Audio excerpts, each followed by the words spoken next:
기도하시겠습니다.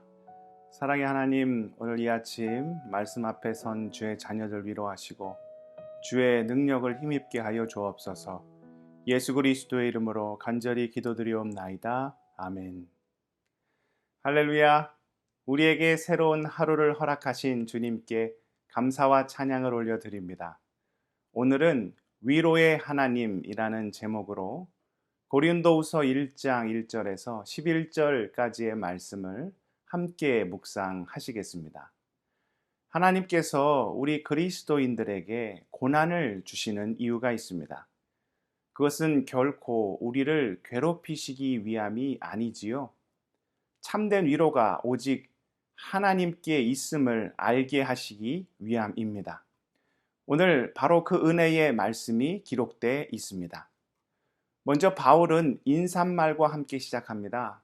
당시 마게도냐에 머물고 있던 바울은 디모데와 함께 고린도 교회 성도들에게 안부를 전하지요. 하나님과 예수 그리스도의 은혜와 평강이 그들과 함께 하시기를 바라며 고린도 후서의 내용을 시작하고 있습니다. 그러면서 바울은 환난 중에 위로하시는 하나님에 대해 이야기합니다. 그동안의 전도 여정 가운데서 바울은 참으로 숱한 어려움과 고난을 겪었지요. 이는 말로 다 표현할 수 없는 그런 순간들이었습니다. 아침 묵상을 통하여 나중에 살펴보겠지만 고린도후서 11장에 그가 당한 고난이 자세히 기록되어 있지요. 옥에도 갇혔습니다. 매도 수없이 맞았습니다. 여러 번 죽을 뻔했고 또 40에서 하나를 감한 매를 5번이나 맞았습니다. 태장도 당하고 돌도 맞았고 파선하여 일주일 동안 바다에서 표류한 적도 있었습니다. 제대로 먹지도 마시지도 쉬지도 못했지요.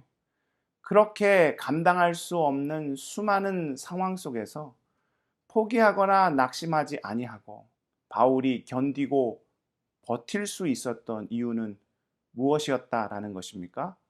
바로 하나님의 위로가 함께 했기 때문이라는 것이지요. 사실 이 일은 고린도 교회 교인들이 누구보다 잘 알고 있었습니다. 2차 전도 여행 때 처음 바울이 고린도라는 지역을 방문하게 되죠. 당시 고린도는 결코 만만한 곳이 아니었습니다. 고린도는 로마 제국에서도 가장 발달한 도시 중 하나였습니다. 고린도는 교통의 요지로서 로마 본토와 동유럽 지역 그리고 소아시아 지역을 이어주는 관문의 위치에 있었습니다. 그렇게 발달된 도시의 이면에는 항상 무엇이 존재합니까? 악한 세상의 문화가 가득하지요. 고린도에는 우상 숭배, 퇴폐적인 문화, 세상의 어두운 온갖 일들이 가득 넘쳤습니다. 그런 고린도에서 복음을 전하는 일은 결코 쉬운 일이 아니었다라는 것이죠. 바울은 고린도에서 크게 낙심했습니다. 그때 누가 바울을 위로해 주셨습니까? 주님이 주께서 바울을 위로해 주셨다는 것이지요. 그 장면이 사도행전 18장 9절에 나옵니다. 밤에 주께서 환상 가운데 바울에게 말씀하시되 두려워하지 말며 침묵하지 말고 말하라. 두려워하지 말고 복음을 담대히 선포하라는 것입니다. 왜 그렇습니까? 주께서 바울과 함께 할 것이기 때문이라는 거죠. 바울은 이 음성을 듣고 오직 주님만을 의지하여 고린도 사람들에게 담대히 복음을 증거했습니다. 그렇게 세워진 교회가 고린도 교회였습니다. 고린도 교회 성도들은 이 모든 일을 지켜보았지요. 바울이 오직 주님만을 의지하여 눈물로 씨를 뿌리며 담대하게 거침없이 복음을 전하는 모습을 그들은 누구보다도 잘 알고 있었다라는 것입니다. 그러면서 어떤 생각을 했겠습니까? 세상의 악함보다 누가 강하시다?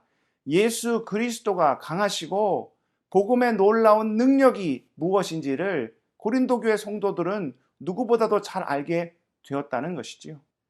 바로 이 이야기를 오늘 말씀 4절에서 바울이 하고 있지요. 우리의 모든 환난 중에서 우리를 위로하사 우리로 하여금 하나님께 받은 위로로서 모든 환난 중에 있는 자들을 능히 위로하게 하시는 이시로다.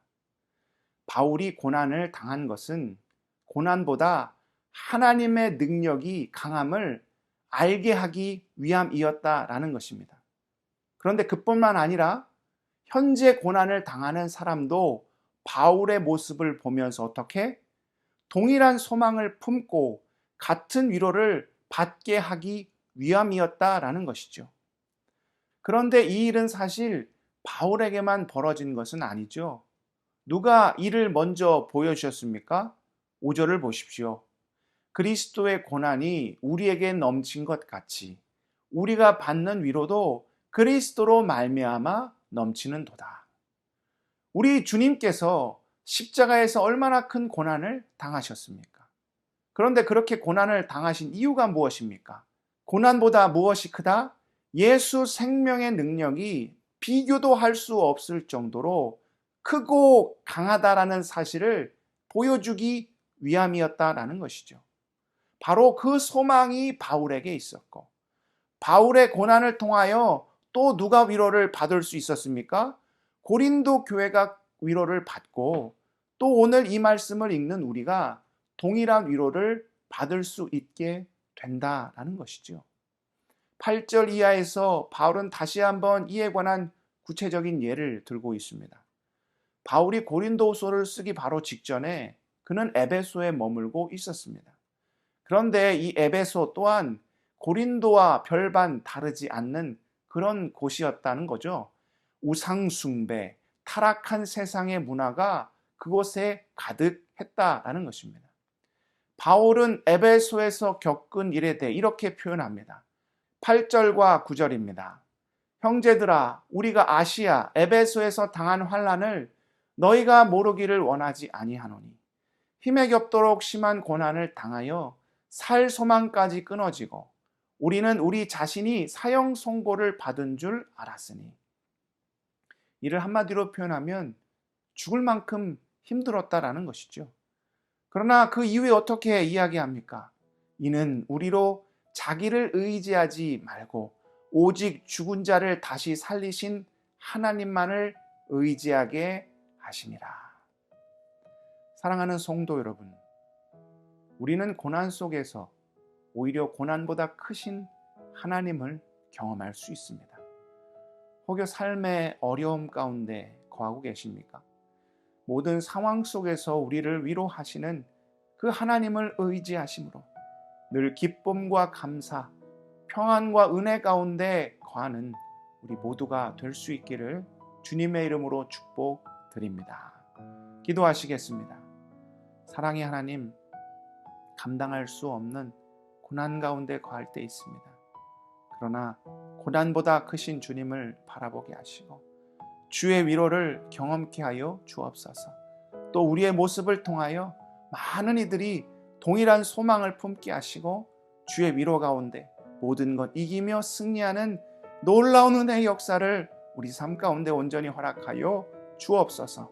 모든 영광 주님께 올려드리오며 예수 그리스도의 이름으로 간절히 기도드리옵나이다. 아멘.